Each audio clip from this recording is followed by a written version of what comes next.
You're listening to Prosper in the Kingdom, the podcast where faith meets practical strategies to help you become healthy, wealthy, and wise. Join hosts Jon Cleaver and Wendy Lee as they share insights to equip you in your journey toward abundance, spiritually, financially, and beyond. Just a reminder, every situation is unique. The content of this podcast is for educational purposes only and should not be taken as specific financial or medical advice. Welcome back to Prosper in the Kingdom, everybody. I'm your host, Jon Cleaver, with the ever awesome Wendy Lee. How are you doing today, Wendy? Hello, doing good. Good to be here. Fantastic, as am I. I'm glad. I'm super stoked about this topic today. And it's funny, we were talking about right before we went on the air. We have children that fit that Gen Z age group, not together, but obviously as collaborative people, parents. There's a lot of parents out there with Gen Z, and they're at that point now in their life where they're starting to think about settling down, doing the home ownership thing. And a lot of them are freaking out about, I can't afford it. I can't afford it. And I think part of that is because they grew up in a time where, their parents had those 2, 3, 4% mortgages, and now they're at 7%. So we're going to talk about the reality of it, kind of looking back over the historical time frame and, kind of looking at what's going on with Gen Z and the home ownership. The whole housing hustle. Is home ownership still possible for Gen Z? Now, I'll cut to the chase. The answer is, of course, yes. It's just a matter of putting it into place. So that's what we're going to talk about today. So, Wendy, I know I talked about this with you about a conversation I had this past weekend with my oldest son, Max. He's 25 now, and he's got a young lady who they've been together for a while, and they're talking about next steps and things like that. And home ownership has come up, and I know you've had the same thing. And kind of talk to me. Well, what are you hearing as far as home ownership from your Gen Zs? Yeah. Well, one thing, so my oldest son's 23, again, longtime girlfriend since I think 15 or 16 years old. They both are done with college. His girlfriend actually graduated with her master's. He's secured a job promotion. He's, on his career path. She just took a job that's kind of a stepping stone for what she wants to do. And so he's like, after she's in this job for a few months, it's like I don't know, one of those like till December, and then they're going to figure out if they'll bring her on full-time or not. And he's like, once they do that, we want to get a house, buy a house. And, the thing that I think, there's a lot to think about with that. It's not just, hey, let's go buy a house. But I owned a home. I bought my first house when I was 21. But credit is a different thing too, because I don't know about your kids, but like my kids, they don't do credit cards. Like they've not done loans. They haven't done any of that. And so it's on, how do we build the credit? How do we save the down payment? And living where they want to live is a little bit more challenging than. Well, and I think right there is a big component of it. And just for our listeners, her oldest has been with his girlfriend since they were both 15 or 16. She's not 15 or 16 at the current moment. So I just wanted to clarify that because she said that kind of fast. I don't want it to get weird with our listeners. So, but they're both in their 20s. They're both Gen Zs. But the question is, can you still buy a home? And the answer is yeah. I mean, some of the challenges that Gen Z is facing, number one, skyrocketing rents and inflation. Inflation's actually come back down since our new president took office. Whether you like him or not, it doesn't matter. The numbers are the numbers. Mortgage rates have doubled since 2021. And I think that's a big piece too. Is, oh my God, mortgages. Okay, so here's the reality of it. I'm a Gen X. I bought my first home when I was 26, maybe just turned 27. And you look at that, and it's one of those things that, I was 27. I was maybe even 20. So 27, 20, right in there, late 20s. And, I purchased a home. It was a new build. I had a good job at the time. It was a 3-bedroom, 2-bath. And I paid $118,000 for it. Now, house is on $118,000, and I get that, right? But technically, you can still buy homes that way. accounting for inflation over the period, that's worth about $240,000 today. So it would be like me buying a $240,000 home today. So we're going to talk some numbers and things like that. And we're going to use 300,000 as kind of a starting point. And I know, going back to what Wendy said, well, that's not my dream home. You don't get your dream home the first time out, guys. You get your starter home, right? Yeah. The fixer upper, the smaller place that you're going to grow into and then sell it, or smarter yet, rent it out and then go buy another one. Yeah. But we're going to talk about that and kind of, you look at the cost of housing, the average housing, and I looked it up before we got on here, the median home, half or higher, half or lower across the United States, is about $425,000, which is quite a bit higher than where I was at. But that's also very heavily dependent on the market you're in. Some of those are skewing out in California and those bigger metro markets and things like that. So you may have to move out a little bit. The mortgage rates, right now they're about 7%. Guess what they were when I bought my very first home? I had excellent credit, 7%. 30-year fixed was at 8%. I went with what's called a 7-1 ARM. I used to do mortgages, adjustable rate mortgages, meaning it's fixed for the first 7 years because I wasn't probably going to be there longer than 7 years. And guess what? I wasn't. I was there, I think 5.5, maybe 6, and then we grew into a bigger house. But 1 in 3 parents, or excuse me, 1 in 3 Gen Zs are still living with their parents by age 29, which, God bless my kids. They're all up and out with jobs, making it happen. I did push my kids for getting credit while they were in college. I know the gurus out there, the bald guy and the blonde lady, they talk about all credit's evil, which is total BS. But you've got to know how to use it and you've got to have it established. And this is why, right? Because you need to have that credit score. So if you haven't used Credit Karma, you haven't downloaded that app, or Credit, what's the other one? By CreditWise. Yeah, I love CreditWise. It's Capital One is what I call it. But it's a free app and it'll actually guide you on how to improve your credit. Start small, pay them off early, but use them. Don't just get them. You got to use them, but pay off the balances monthly and stuff like that. That way you're not actually paying the interest. But one of the things, the challenge is, that trap, right? They're spending 40% of their income on rent and they're not building wealth. They're building landlords. So here's the crux of it. And I get people that come to me and say, hey, Grant Cardone said, don't ever buy a house, just lease your houses and stuff like that. Well, you got to look at the big picture of what he's saying. He owns plenty of properties. He just doesn't live in one that he owns. Yeah, exactly. So your real estate is going to be your best bet on building wealth. It's one of the cornerstones of building wealth. I've had multiple properties that I've lived in. I've also done rental properties, still doing rental properties. And I can tell you right now, land, they're not making any more of it. I don't know if you guys know this or not. They're not making any more of it. So it's kind of a limited quantity. Plus, everybody always needs housing. But you've got to figure out a way, how do I get into it? And you got to buy it the right way, right? Don't pay too much for it. Don't go in and buy at the peak of the market. Buy that fixer upper, get some love, show it some love and turn around. But every time I bought the house, with the exception of one, and that was in 2008, the equity went up across the board, right? And so that's equity you can build and leverage to the next house, or hold them as rentals, whatever. But, the first thing before you just decide, like you said, I mean, what should I do before just I want to buy a house? What should I do? Oh, were you asking me? Yeah, I was asking you. That's part of the co-host thing. I say some stuff, you say some stuff. So, I mean, yeah. Well, I was gonna say something, and then I didn't want to interrupt you, and then I forgot what I was gonna say. And I was like, I should have interrupted. No, I'm just kidding.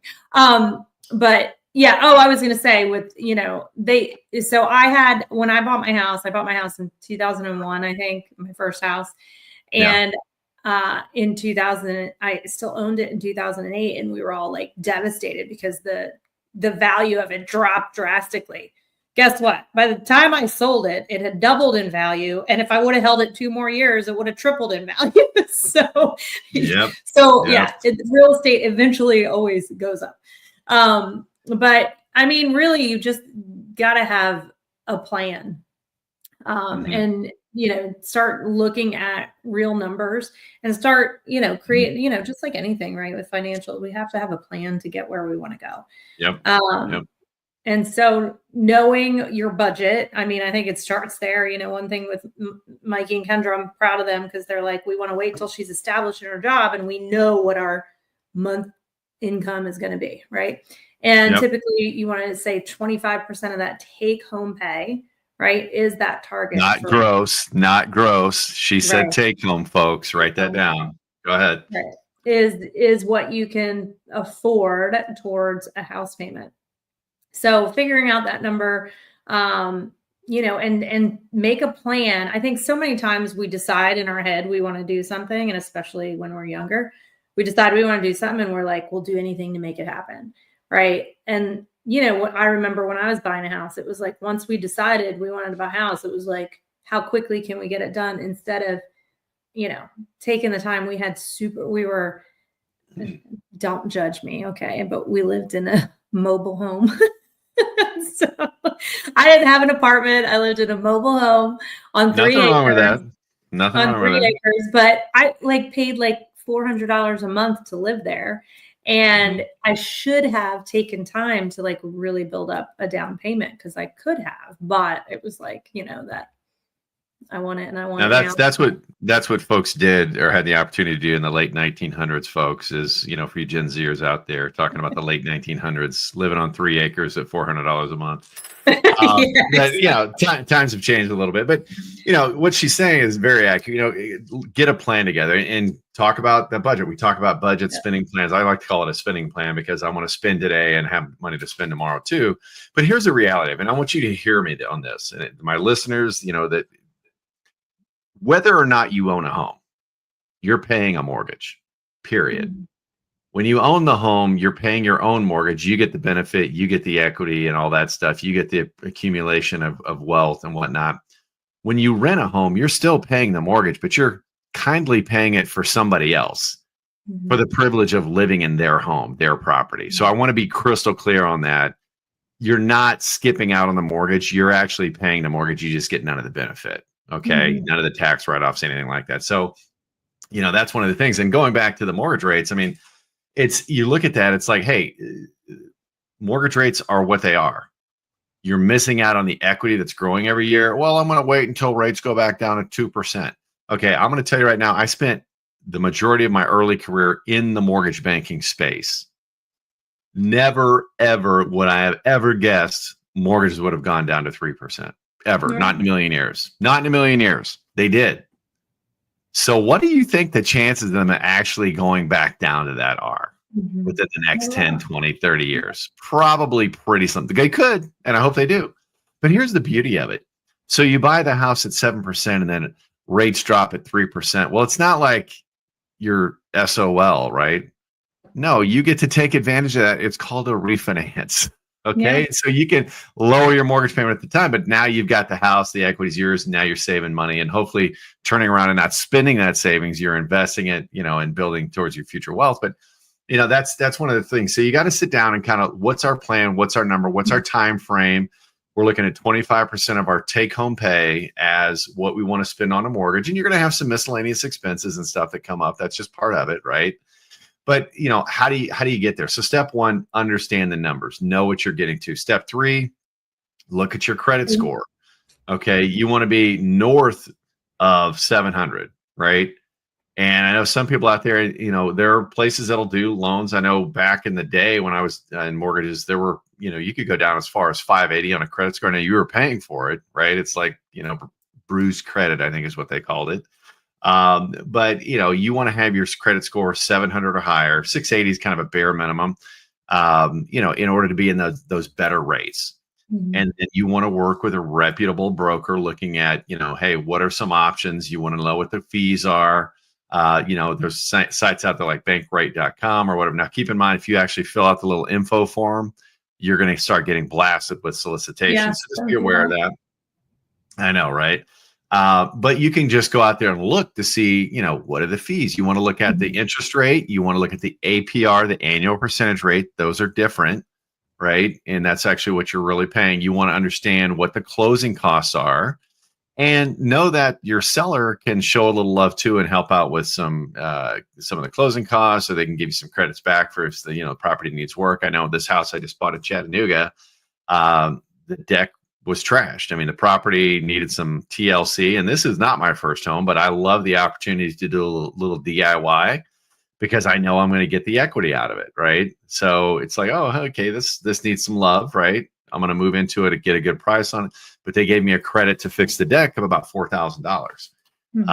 And so, I used that money that they had put in escrow for me, and so I didn't really have to pay for it. But really focusing on building that credit and having a game plan, and utilize that credit under 30%. Don't go out and max stuff out, but keep it under 30% and watch what your score does. That's why I like CreditWise, and I'm not knocking Credit Karma. I just have never used it. But CreditWise, you can run scenarios. Well, what if I do this, or what if I do that? What's it going to impact my score? And also, Chime is a bank account that is easy for young people to use. It's all online, and they have a secured, automatically when you have an account with them, they'll open a secured credit card where you literally anything you put in checking will automatically, you can change it if you want, but will automatically move to your secure credit card. And it feels like you're just using it as a debit card, but the way it's running in the background is like credit. And so that's a way to help grow your credit score as well. Yeah. And, a lot of places, I know my son, my youngest son, who's in college right now, he's up at University of Kentucky. His place that he rents from, they have the option that they can report to the credit bureau for you to help you with your credit scores and stuff like that. He just signed a new lease. He's going into his junior year. And so we're working on, okay, now it's time to start establishing credit. So we're probably going to opt for that this year to make sure he gets that credit and helps him build his credit score. So when he's ready to, in a few years, settle down or whatever the case may be, if he's not playing baseball, then, hey, he's going to be able to do that. But, really looking at, okay, so I'm going to work on my credit. I've decided to buy a house because I heard Jon and Wendy talking about I'm paying a mortgage. It's just a matter of, is it my own or somebody else's? So I want to pay my own. And then, looking at step 3, it's really, okay, now we've got to come up with a down payment. I think that's what scares the hell out of most people is I don't have the money for a down payment. Well, let's just say that, you're going to buy a $300,000 home. And I looked, before we got on here, I looked at, okay, a couple of markets. One was here in Chattanooga. One was Phoenix, Arizona. Looked in Nashville, and house price, I want a 3-bedroom, $300,000. There were some nice houses out there for that. Okay. I was really surprised, especially this popping up Phoenix. I was like, man, that's, I'd move into that house. That's nice. Right. So you can find them. It's just a lot of young people, they get wrapped up in TikTok. I sound like an old guy now. Why is young people today? No, it's, a lot of Gen Z get caught up on what's going on TikTok or whatever. And a lot of that's fake. Most of that's fake. But it's like, you're not going to move into the house you lived in with your parents from day one. It's called a starter home for a reason. Okay. You get into a nice area. You probably are young, don't have kids yet. Or if you do have kids, they're infants, so they're not in school. So the school system, you want to look at that, but it's not really that important at that phase. Again, your first home is not going to be the home you're going to retire in. I'm going to tell you that right now. The average home mortgage is 5-6 years, right? And then you either move on, move up, or sell or refinance, whatever the case may be. So kind of go into that with, this is not my end game in mind. Look at it from a 5 to 7 year window. Yeah. Okay. And, I'm going to say this, if you're a veteran, number one, thank you for your service. Number two, take advantage of the VA loan, right? 100% financing. But for the rest of us, right? For the rest of us out there, look at FHA, 3.5% down.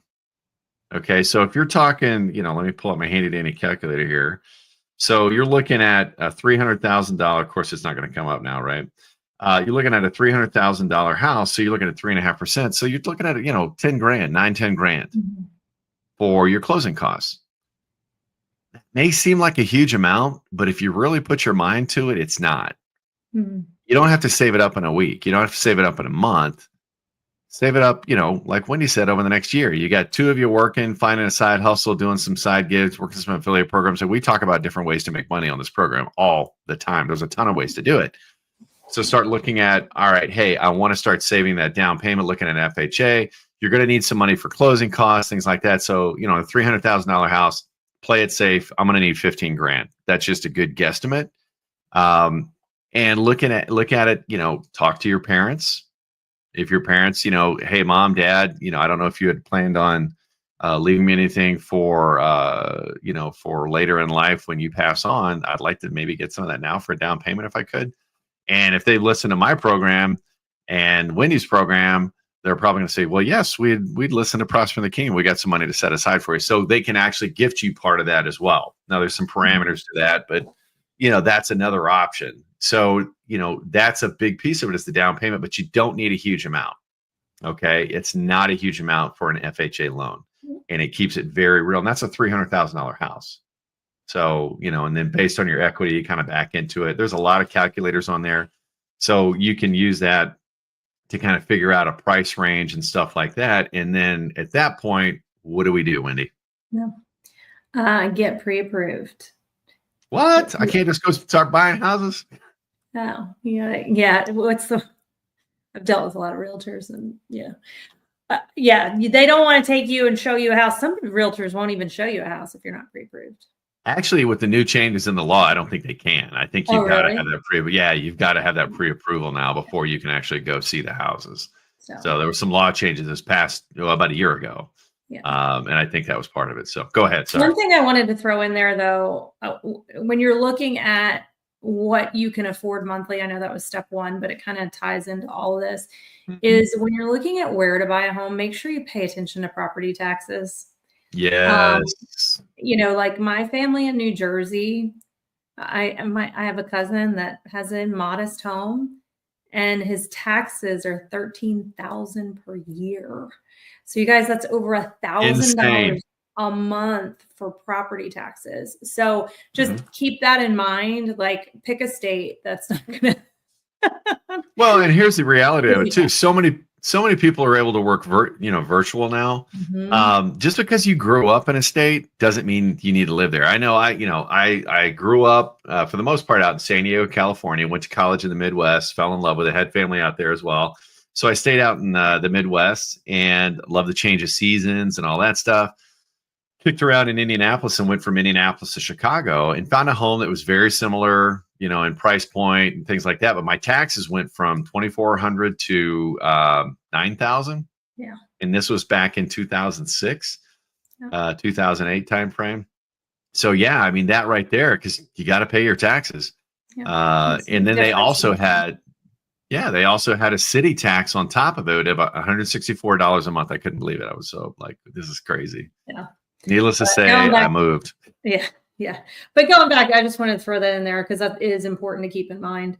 But then also, with the pre-approval, talk to a loan officer. Don't just, do something online, but there's plenty of people that can refer you in your life to a good loan officer.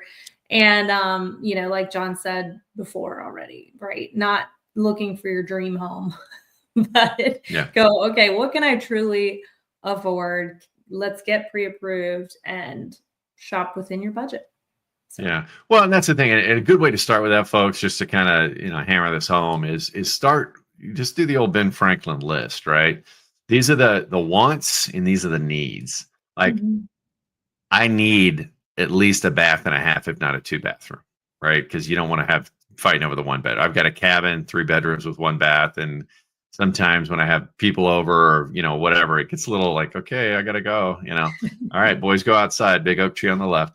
But it's one of the things that, you want to, that's a need. Okay. Oh, I'd love to have a swimming pool. That's not a need. That's a want. Yeah. Right. I'd love to have 4 acres. That's not a need. That's a want. Okay. So you've got to, especially, now depending on where you're at, 4 acres may be the standard, right? If you're out in the country, that's not a big deal, in a rural area or something like that. But, and don't be afraid to move out, and check if you are a remote worker. I will tell you this, and you're moving around, that you want to talk internet wherever you look, right? Because I've been to some places I looked at that, hey, we've got internet. It's like, oh, okay, cool. Find out exactly what they've got. Are they still on dial-up? Is it you've got mail when you open it up? Because that's a little scary, right? It's trying to do Zooms and things like that. My cabin, prime example, I had a hotspot out there and I was lucky to get 2 bars. And then they got, high-speed internet as a game changer. But, that's some of it, but looking at it. But again, focusing on the needs versus wants and looking at, okay, what's my budget? And keep in mind, this is where you're starting. This is not the end game. and you can decorate and do a lot of nice things to a house, pick it up, and all that equity is yours. You know, when you turn around to sell it to level up to the next house, that's how it works, folks. That's the game, right? I had Better yet, friends. go ahead. I had friends when I was buying my first house. They were our age. And so we're talking 21, 22. And your age back then. Your age back my then. age Okay. back then, yeah. And they bought their house, which I'll say this. My friend Corey was the husband. I went to church with him. His parents were really smart with money and really taught Corey the right things to do. And they bought a house, their starter home. It was actually a condo. It wasn't even a standalone house. Bought a condo in 2 years, sold it up and got equity, and then bought a bigger house, bought a house that was by itself. Wasn't their dream home. It was a starter home, kind of small. And then in 2 years, sold it, took the equity. And you can't always do this just perfectly, but the way that they timed everything, by the time, it was like 12 years later and they had their dream home. And they weren't putting out any more money than they did for the condo because they kept rolling the equity into the new house. It's pretty cool. That's the beauty of trading up, folks. That is the beauty of trading up. Like I said, you're paying a mortgage one way or the other. It's a matter of you're getting the benefit or your landlord is. So, and then lastly, kind of the next step is you're really working with a coach or a mentor, not just your mortgage lender, but actually sitting down with a advisor or whatever the case may be. And that's one of the beautiful things about our company, Prosper in the Kingdom. I mean, we bring a lot of stuff, and I'm gonna plug us here a little bit, but we bring a lot of history. But the fact that we've got people on our team that myself, I did mortgages for 20 plus years. My clients talk to me when they go to refinances, things like that. What should I pay? What not? What fees can I avoid? And then also investment properties, rental properties, things like that. You've got resources that you can leverage for information to help guide you through this. Gen Z, you don't have to do this alone. You don't go to YouTube and think that's going to be the end all and be all, right? That YouTube is not financial advice, right? So it's one of those things that you want to sit down and look at in your situation. What can you do? Now, your lender's going to try to push you to qualify for the max you can qualify. That doesn't necessarily mean that's the max home you should buy, right? So, just things like that. Get someone who knows how to walk you through. And it may be mom and dad, right? It may be like your friends you were just talking about, Wendy, that, the parents, right? But walk you through the budgeting piece, walk you through the credit piece, walk you through the savings piece, building wealth and true long-term assets. But, in kind of closing, we went a little long today, but in kind of closing, you can do this. Okay, it's not that big of a challenge. It's the system's a little tilted right now, but it doesn't mean that God's promises don't apply to you as Gen Z.